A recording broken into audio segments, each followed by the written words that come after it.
Sebelum masuk ke cerita, aku pengen kenalin nih salah satu hosting. Hosting ini sangat favorit nih buat gue. Kenapa bisa gue bilang ini favorit? Karena hosting ini bisa menghasilkan cuan.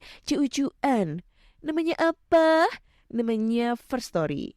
Nah, buat kalian nih yang nggak tahu First Story itu apa, jadi ini adalah platform palu gada baru yang paling keren, lengkap, dan mudah untuk membuat, mendistribusi, dan mengelola podcast kamu. Di First Story ini kalian bisa menggunakan fitur-fiturnya 100% gratis. Kamu bisa mengupload episode terjadwal dan mendistribusikan podcastmu di semua platform hits podcast kesayangan kalian. First Story menyediakan customer service yang luar biasa berkat tim yang berisikan podcaster berpengalaman.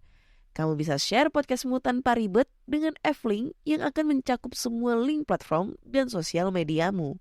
Dengan First Story Ads, kamu bisa mengakses monetisasi yang mudah dan beneran nih bisa kamu cairkan sesegera mungkin.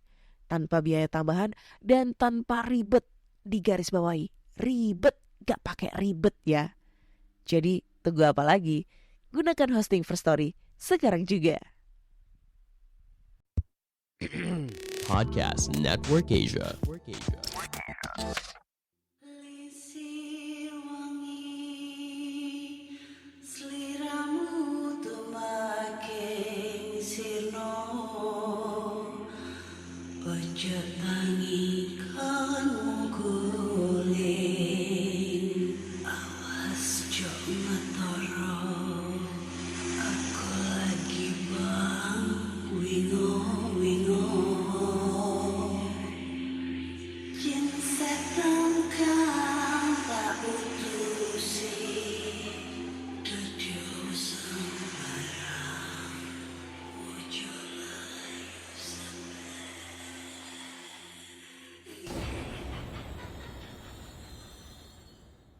Hai Re, iya apa kabar? Ketemu lagi dengan aku si Ana di podcast kisah horor dan kita bertemu di episode 177.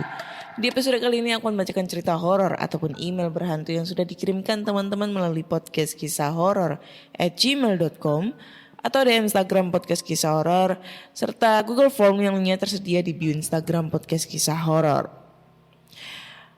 Sebelumnya aku mau minta maaf banget buat teman-teman semua kalau emang akhir-akhir ini selalu nggak begitu update untuk upload episode terbaru ya, yang seharusnya hari Kamis upload terus habis itu libur. Kamis minggu lalu juga libur dan seterusnya kayak gitu-gitu terus ya. Kalau kemarin itu jujur udah ada 5 harian itu aku sakit mata. Nggak tahu ya, di area Surabaya itu banyak banget yang sakit mata, yang kena sakit mata. Terus kemarin tuh ketularan sama temen. Jadinya itu kayak mata tuh gatal, sakit, terus belekan kayak gitu-gitulah, berair terus. Tadinya aman satu mata ya kan, udah mau take podcast lah kok besoknya itu paginya itu dua-duanya itu bengkak semua. Jadinya itu kayak kalau mau lihat PC itu panas banget mata. Akhirnya libur deh. Hahaha. Gitu. Jadi maaf ya kalau misalnya nggak begitu apa ya. Banyak sering liburnya nih akhir-akhir ini. Mungkin kedepannya bakal lebih rajin lagi nih. Soalnya ada beberapa yang DM tuh pada nanyain kok nggak upload kak, libur lagi. Kenapa? Kayak gitu-gitu. Padahal kan udah update aku di story kalau lagi sakit mata. Tolong dong follow Instagram gue biar tahu updatean story gue lagi ngapain. Entah lagi gabut, galau, putus cinta, atau mungkin lagi sakit mata, sakit perut, atau apapun itu ya. Supaya kalian itu nggak nggak ngamuk kalau nggak update kalau akunya tuh nggak update episode terbaru. Hei. Oke deh, karena udah banyak banget yang nungguin cerita terbaru nih. Jadi langsung aja kita bacakan cerita-cerita horor. Dan cerita horor kali ini datang dari email. Mana ya? Oh ini. Cerita ini datang dari email yang judulnya kisah horor di Wisma Atlet. Assalamualaikum Kak Ana. Semoga sehat selalu. Dan aku doakan juga semoga Kak Ana segera mendapatkan jodoh pria yang soleh. Sesuai keinginan Kak Ana. Amin, amin, amin ya Allah, amin. Itu yang aku tunggu-tunggu doanya ya. Semoga. Perkenalkan namaku Penny Masnina. Ini cerita keduaku Kak. Aku kan menceritakan pengalaman yang dialami oleh kakak perempuanku waktu beliau terpapar COVID-19 dan harus dirawat di Wisma Atlet. Kejadiannya sekitar bulan Februari 2021. Langsung saja ke ceritanya ya Kak. Karena terpapar COVID-19, kakak perempuanku terpaksa harus dilarikan ke Wisma Atlet. Beliau dirawat sampai 14 hari dan kebetulan ditempatkan di lantai 23 dengan ruangan yang berlorong-lorong dan kanan kirinya kamar. Pada saat beliau sudah mulai sembuh, lagi proses pemulihan dan menunggu hasil PCR, ini awal mulai kejadian horor dimulai. Dari sore hari kakak saya mendengarkan murotal Ustadz Hanan Ataki dari HP. Pas mau tidur, karena gak bisa tidur, sekitar jam 2 pagi mulai ngantuk dan mematikan murotalnya. Dan kebiasaan kakakku mematikan lampu bila tidur. Karena ada cahaya dari ruangan lain, pas mau tidur dari pintu kamar ada perempuan masuk tembus dari pintu, yaitu berupa perempuan dengan baju putih, rambut panjang dan aut-autan dan menutupi wajahnya. Kakak saya kaget lah, apaan tuh? Kakakku melihat cara jalannya yaitu berjalan mundur karena rambutnya menutupi wajah. Tapi lama-lama mendekat pelan-pelan ke ranjang kakakku. Takut dan badan rasanya kaku dan berat, mulut rasanya nggak bisa mengucap berkali-kali istighfar dan membaca ayat kursi berkali-kali, walaupun mulut terasa walaupun mulut terasa berat dan kaku. Pas mau menempel di ranjang kakakku teriak dan mengucap Allahu Akbar berkali-kali. Terus Miss Kunti berjalan mundur lagi ke arah pintu dan hilang. Itu Kak kejadian yang dialami kakak perempuanku dan itu real yang dia alami. Aku ceritakan ke Kak Ana. Terima kasih Kak Ana sudah berkenan membacakan. Jadi semangat nulis nih Kak. Kemarin cerita pertamaku yang berjudul Angkot Berhantu di Kampung Cerewet dimuat, rasanya seneng banget Kak. Salam PKH. Oh yang cerita pertamanya yang itu. Angkot. Ya itu. Oke, thank you banget buat siapa ini tadi namanya Kak Penny Masnina untuk ceritanya ya. Ini adalah cerita Wisma Atlet. Maksudnya cerita tentang diganggu di Wisma Atlet itu gak salah yang ketiga deh. Yang pertama itu sama yang masalah dia diganggu pas waktu karantina. Yang kedua itu cerita mas-mas yang dia jaga di situ jaga buat bersihin kamar-kamar yang baru terpakai waktu ada pengamanan gitu. Jadi banyak waktu itu nggak salah polisi-polisi yang tidur di situ buat demo atau apa gitu, gue nggak tahu. Yang ketiga baru ini masalah karantina. Wajar ya kalau misalnya gedung setinggi itu banyak penghuninya, karena emang setiap rumah kan emang pasti ada penghuninya, nggak mungkin enggak. Walaupun rumah yang kita tempatin ini pasti ada penghuninya. Tapi kan karena di rumah itu banyak banget aktivitas sehingga energinya mereka itu nggak ada gitu. Ibaratnya itu pokoknya itu kalau misalnya rumah banyak aktivitasnya ya aktivitas goibnya ya nggak ada. Tapi karena di Wisma Atlet itu juga banyak banget tuh kan, dia kan banyak banget tuh kamar-kamarnya. Nah otomatis kan nggak mungkin semua kamar dipakai gitu loh. Apalagi ini tadi mbaknya kakaknya itu dia dirawat di lantai 23. Bayangkan aja satu lantai andai kata ada sekitar 20 kamar. Jadi kalau 23 dikalikan 20 berapa kamar gitu yang ada. Itu masih 23. Gue gak tahu itu Wisma Atlet itu sampai lantai berapa, gue gak tahu. Nah itu pasti kan ada yang kosong, banyak yang kosong. Apalagi yang lantai paling atas-atas.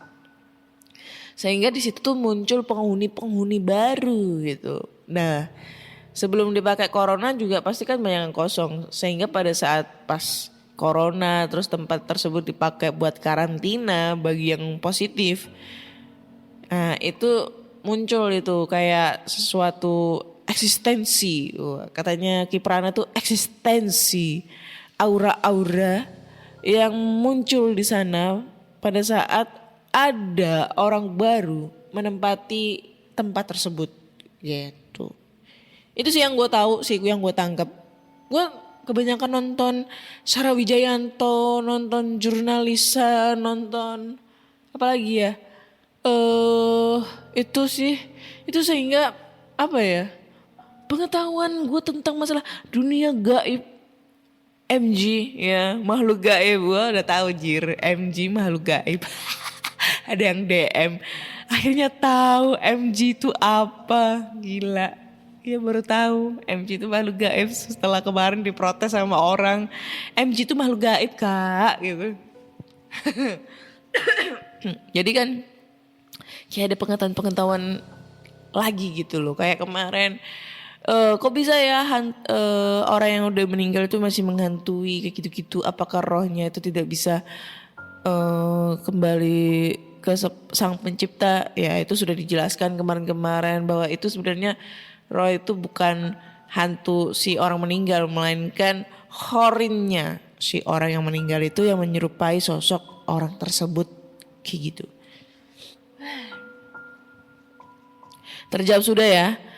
Oke, lanjut next ke cerita berikutnya.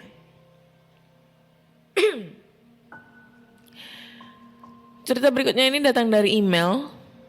Ini judulnya adalah apa nih? Judulnya Ruko Angker. Halo Kak Ana, perkenalkan namaku Ami. Jadi langsung aja ya Kak ya. Background story. Dulu waktu saya masih kecil, keluarga saya tinggal di tempat yang sering banjir. Karena tidak tahan dengan banjir, akhirnya ortu memutuskan untuk pindah. Katanya mereka ketemu tempat lumayan murah di daerah Sunter. Akhirnya kami sekeluarga pindah. Kami pindah ke ruko daerah Sunter, seberang kali Sunter. Ruko itu perlu pembersihan karena sudah 3 tahun tidak ditempati. Makanya harganya murah. Lantai 1 dibuat dagang oleh ortu. Lantai 2 kamar tidur anak-anak, nenek, dan adik mama. Kamar bermain, dan lantai 3 tempat tidur orang tua. Tempat tidur saya berlokasi di kamar bermain karena kamar bermain saya itu sangat luas. Ukurannya kira-kira 6x12. Menjorok keluar seperti balkon yang dibuat kamar. Lantai kayu dan setengah tembok, setengah jendela. Jadi kalau mau lihat jendela harus manjat dulu.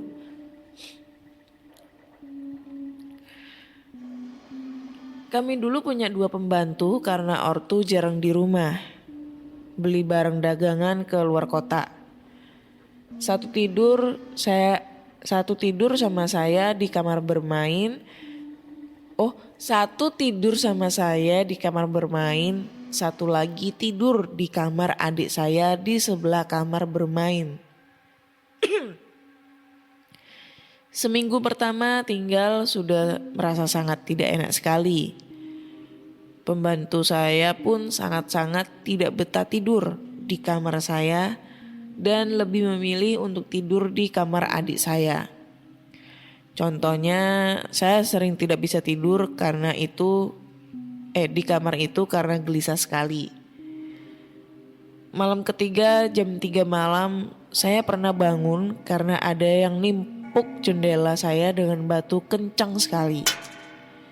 Saya kira jendelanya pecah, tapi ternyata tidak ada apa-apa.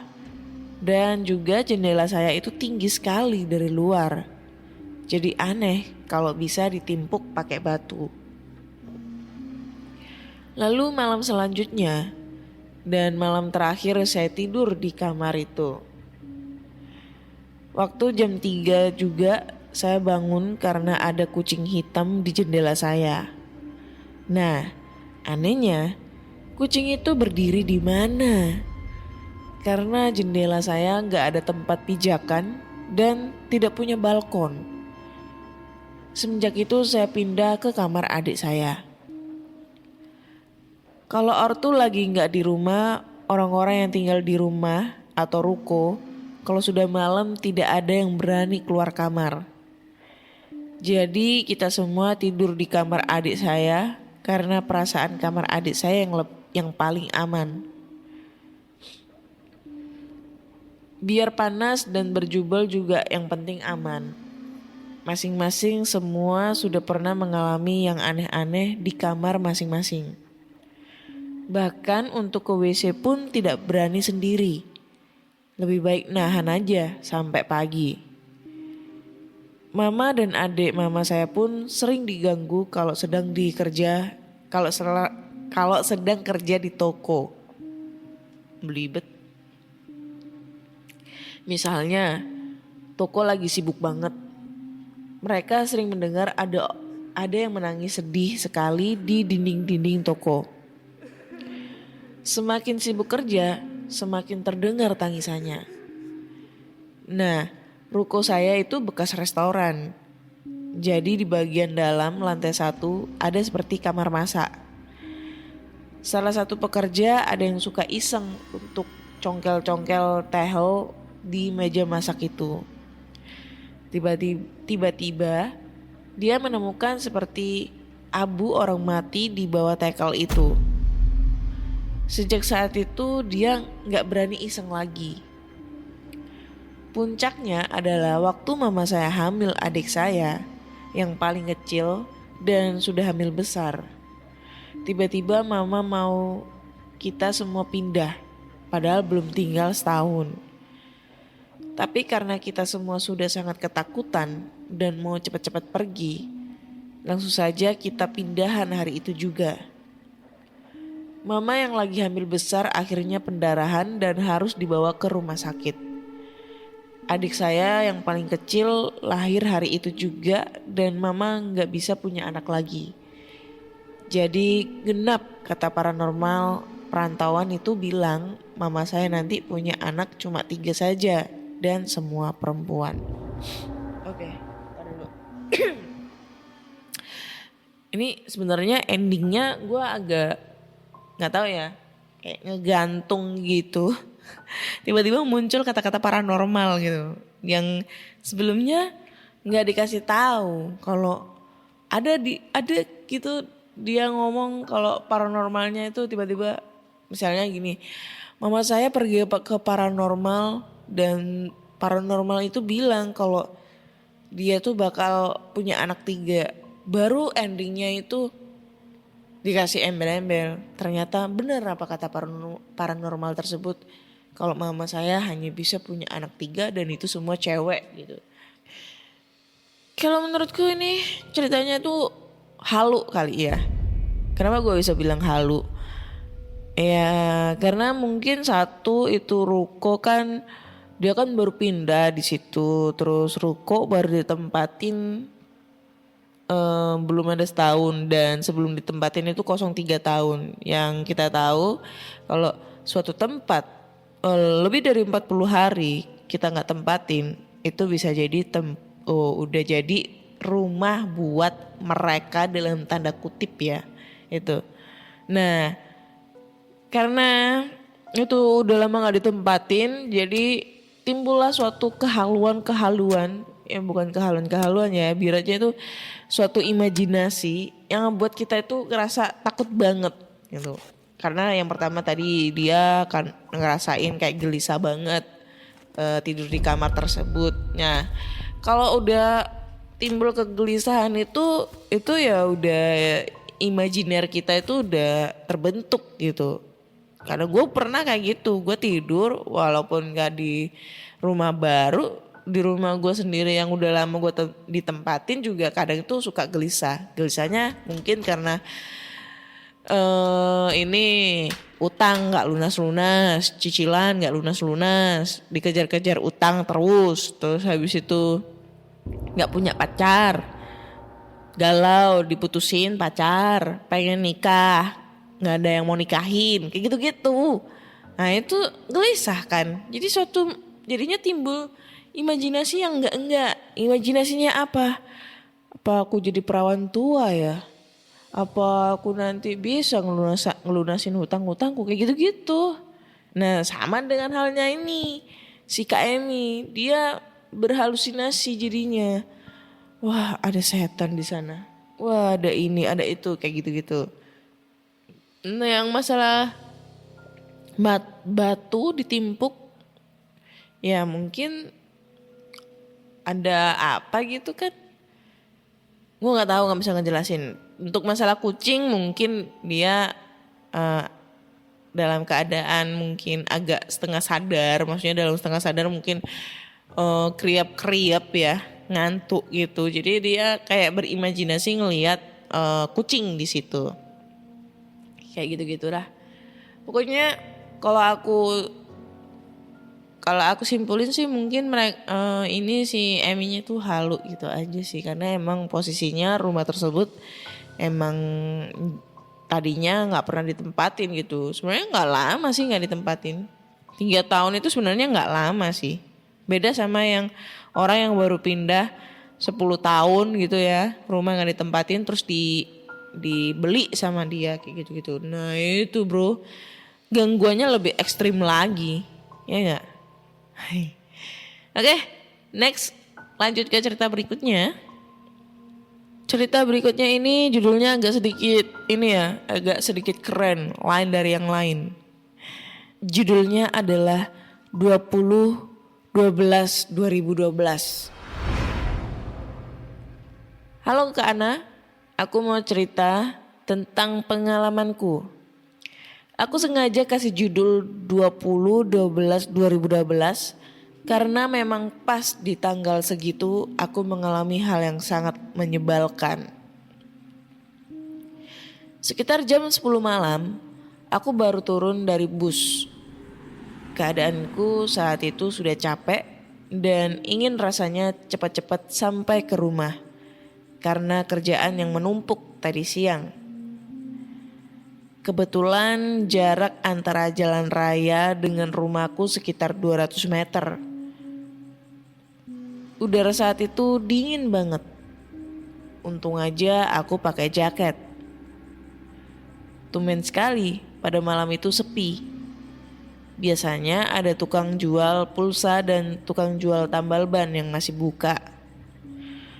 Oh, mungkin lantaran tadi hujan. Makanya mereka tutup lebih awal. Dalam keadaan mata yang agak mengantuk dan lampu jalan yang remang-remang, dari jauh aku melihat ada seperti guling yang tergantung di pohon bambu. Memang di kanan kiri jalanan menuju rumahku ditanami pohon bambu. Paling itu ulah anak-anak iseng yang ingin menakut-nakuti orang lewat, bisikku dalam hati. Kira-kira aku sudah jalan 100 meteran, ada motor yang lewat dari belakangku. Alhamdulillah akhirnya ada juga tambahan cahaya sedikit. Aku berusaha mempercepat langkahku supaya aku tidak kehilangan cahaya motor itu. Tapi apa daya, Motor itu lebih cepat dari aku. Motor itu dikendarai bapak-bapak dan di belakangnya ada anak kecil yang berumur sekitar 4 tahun. Setelah 60 cm, oh 60 cm, seberapa tuh? Setelah 60 cm motor itu melewatiku, anak itu menengok ke arahku dan dia menunjuk ke arah guling yang aku lihat. Dan motor itu hilang di kegelapan. Oh berarti itu memang cuma guling. Soalnya anak itu juga ngeliat apa yang aku lihat. Tapi kok ada yang aneh ya ketika aku hampir mendekati guling itu. Hawa yang tadinya dingin tiba-tiba berubah jadi panas dan langkahku serasa berat. Dan pas aku sudah sejajar dengan guling itu, terdengar suara buk. Yap, ternyata guling itu jatuh di sampingku dan dia menggeliat-geliat. Karena aku sudah terlalu capek, aku tinggalkan saja gulingnya sambil ku baca ayat kursi. Kira-kira aku berjalan 3 langkah, aku tengok ke belakang untuk melihat guling itu. Dan ternyata guling itu sudah tidak ada. Ya sudah, mungkin dia lelah karena tidak berhasil ngerjain aku. Lalu aku balikan badanku dan ternyata dia ada di hadapanku dengan wajah yang gak jelas. Hidung disumpal kapas dan wajah yang menyeringai kepadaku. Aku gak mau tunjukin rasa takutku ke dia. Karena semakin aku takut, pasti aku akan semakin diganggu olehnya. Rasanya aku ingin sekali cepat-cepat sampai rumah. Tapi apa daya, guling itu menghadangku. Karena menurutku dia gak terlalu mengganggu, maka aku bilang ke dia, "Misi ya bang, Aye numpang lewat nih. Soalnya emak Aye udah nungguin di rumah." Sambil aku melangkah ke kanan untuk menghindari guling itu. Tapi yang paling gak aku sangka, guling itu ngejawab kata-kataku dengan suara Sekiranya aku sudah melewati guling itu, aku gak mau nengok-nengok ke belakang lagi. Untuk antisipasi aja supaya gak ada yang muncul tiba-tiba di depan aku. Tapi walaupun aku tidak nengok ke belakang, aku melihat ada cewek di atas pohon sambil ketawa cekikikan dan terbang melewati kepalaku untuk berpindah ke pohon bambu di seberangnya. Mak, kuntilanak cuy. Terus terang aku marah banget sama itu cewek. Sambil marah-marah aku bilang ke dia, gak sopan ya, udah ngelewatin, pakai acara ngelangkain lagi. Aku coba beranikan diri untuk melihat ke arah dia. Dia melotot ke arahku seperti ingin marah. Sebelum dia marah sama aku, ya sudah aku marahin aja dia duluan. Dengan gaya jagoan, aku bilang ke dia, "Apa lihat-lihat? Gak seneng kalau aku marah? Awas, gimana sih? Awas lu, aku bikin panas kalian." Sambil aku baca ayat kursi. Lalu cewek itu terbang dan pergi, tapi udah gak ketawa lagi, melainkan teriak kepanasan. Lalu aku lanjutkan lagi perjalananku dan alhamdulillah sudah tidak ada gangguan lagi sampai rumah. Sekian dulu cerita dari aku, sorry kalau gak serem dan terima kasih sudah mau membaca. Ini cerita yang agak sedikit membagongkan ya. Kenapa gue bilang membagongkan? Ini si mbaknya keren gitu loh, maksud gue. Kerennya tuh dia berani cuy sama kuntilanak cuy. Ditantang. Apa lo? Lihat-lihat. Udah ketawa-ketawa, ngelewatin orang lagi gitu-gituin anjir. Kayak gimana ya? Kayak jagoan banget gitu loh. Berarti kan si mbaknya punya kelebihan yang wow gitu ya. yang bisa selain bisa ngelihat si hantu-hantu, dia juga bisa ngusir itu hantu gitu. Kalau orang lain mah pasti udah lari ke birit-birit. Gue nggak tahu ya kalau misalnya gue ada di posisinya si Mbak itu bakal seberani itu apa enggak. Karena gue emang nggak bisa ngelihat, belum pernah diliatin, cuma suara-suara doang dan penasaran gitu loh. Nah, seandainya kalau rasa penasaran gue itu terbayar dengan melihat mereka, apakah gue seberani seperti mbaknya itu? Orang ngedengar suara ketakuntilanak aja udah, yang dulu pernah ketawa di kamar aku aja udah ketar-ketir. Ya kan? Tapi kalau disuruh buat explore tempat angker, mah ayo aja gue mah, ya walaupun sendirian. Itu dah. Terus apa lagi ya? Itu aja sih menurut gue. Kayak apa ya, kayak keren banget ini mbaknya bisa seberani itu sama Miss K gitu. Nggak ada takut-takutnya, ya kan? Harus berguru gue. Karena emang aku tuh penasaran banget sama hal-hal dunia MG gitu ya. Sama makhluk gaib sampai nyari tempat. Maksudnya aku tuh lagi nyari, dari dulu sampai sekarang tuh lagi nyari orang yang emang bener-bener bisa ngebuka mata batin. Itu pengen banget.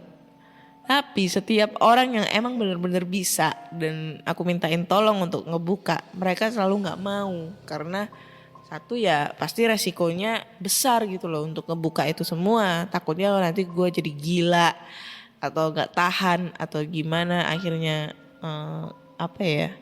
gak, intinya itu katanya tuh gak baik buat kesehatan juga kayak gitu.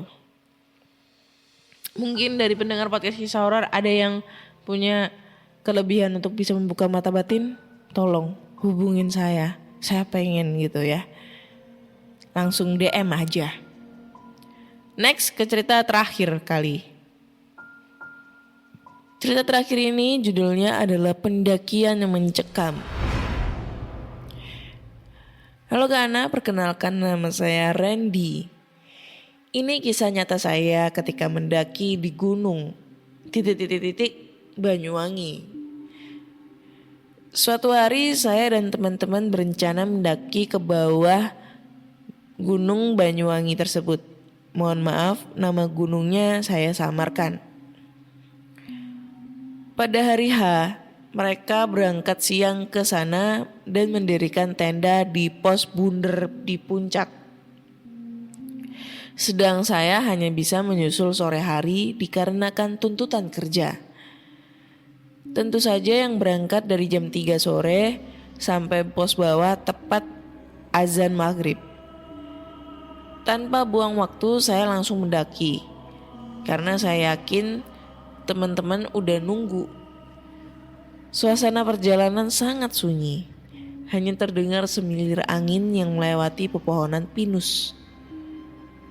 Hanya senter teman sekaligus penerang jalanku saat itu. Saya berjalan dan terus berjalan di suasana sepi. Jujur saya memang takut. Namun rasa takut itu tersamarkan oleh rasa capeknya kaki yang dari tadi mendaki. Sampai sepertiga perjalanan dengan nafas terengah-engah, saya mendengar teriakan dari bawah. Turun! Turun, turun. Keras banget. Saya yakin itu suara tim SAR yang ternyata baru saya tahu bahwa pendakian ditutup jam 6 sore sampai 11 malam. Yang jelas saya sudah capek dan gak mungkin turun ke sana karena udah jauh. Akhirnya saya matikan senter saya dan suara itu pun berhenti. Wah, buah si malakama nih. Senter murup. Oh, dia pakai bahasa Jawa lagi. Wah, buah si malakama iki. Senter murup, aku medun, lak senter mati. Kok petang ngairam? Walah, bahus lanjut. Artinya, nih gue artiin karena dia gak ada translate-nya ya. Wah, buah si malakama ini. Senter hidup, aku turun. Kalau senter mati, kok gelap banget. Alah, biarin dah, lanjut gitu. Saya bicara sendiri karena takut. Saya jalan terus, jalan lagi sampai tengah perjalanan saya berhenti untuk narik nafas agak lama. Di sana saya berdiri agak lama memandang sekitar. Saya lihat deretan pohon pinus di kegelapan yang disinari bulan. Masih agak kelihatan soalnya bulan sedang terang. Angin berhembus kencang dan aku dengar suara yang janggal. Suara dencitan. Dencitan pintu tepatnya. Buset, gila. Suaranya berasal tepat 3 meter di depan saya. Dari pohon pinus yang bengkok membentuk huruf U. Ngek-brak, ngek-brak. Kurang lebih begitu suaranya Kak, kayak pintu dibanting. Terus berulang-ulang. Saya lihat di depan saya gak ada apa-apa. Gak ada satupun benda yang bergerak yang sekiranya bisa membuat suara pintu yang dibuka tutup dengan kasar kayak gitu. Langsung aja saya inisiatif jalan lagi. Dalam hati cuma bisa sugesti diri, cuekin aja, aku gak denger apa-apa. Sambil terus jalan, bahkan sampai saya berjalan di samping sumber suara. Tetap saya gak lihat apapun, tapi suara tetap bunyi. Mau lari juga gak bisa, ini area mendaki.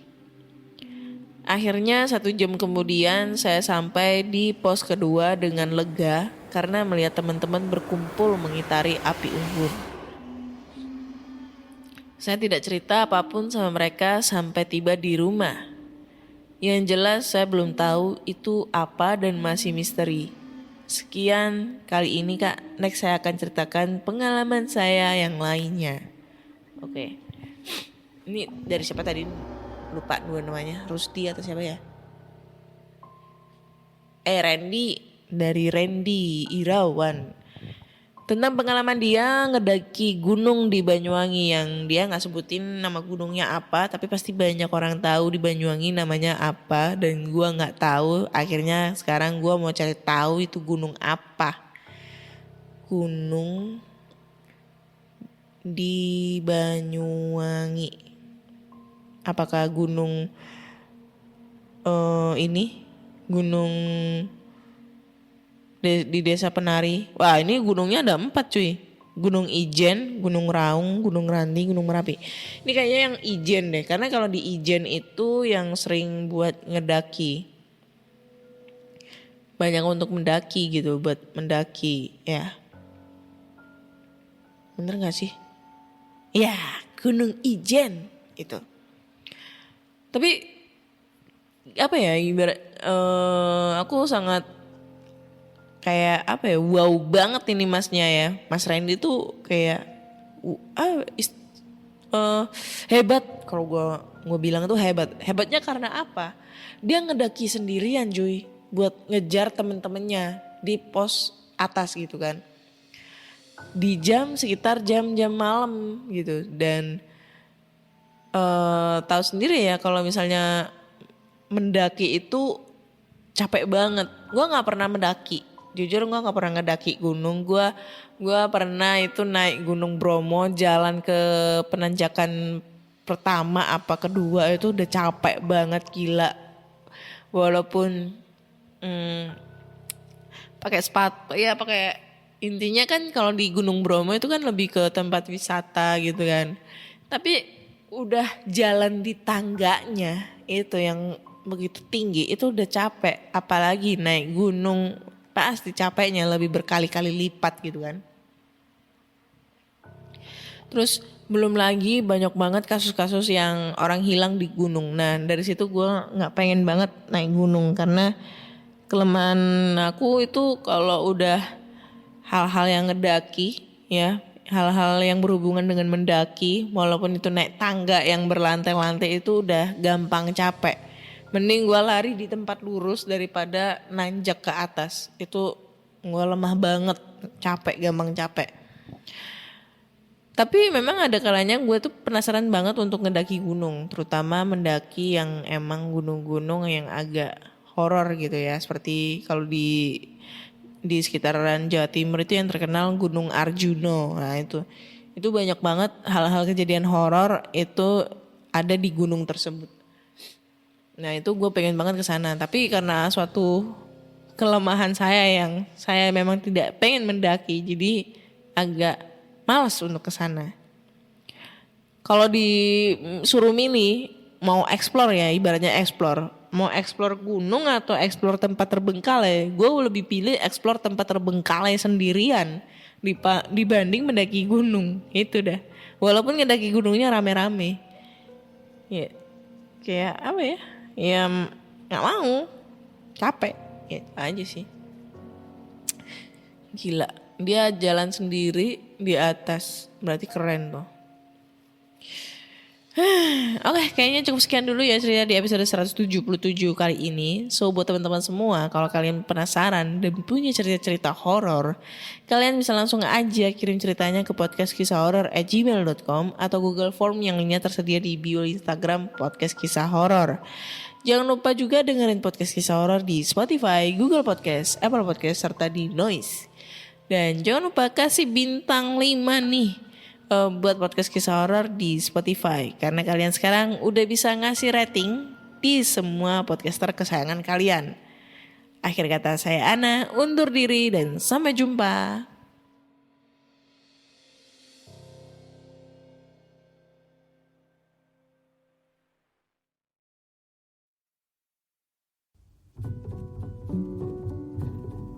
Pandangan dan opini yang disampaikan oleh kreator podcast, host, dan tamu tidak mencerminkan kebijakan resmi dan bagian dari Podcast Network Asia. Setiap konten yang disampaikan mereka di dalam podcast adalah opini mereka sendiri dan tidak bermaksud untuk merugikan agama, grup etnik, perkumpulan, organisasi, perusahaan, perorangan, atau siapapun dan apapun.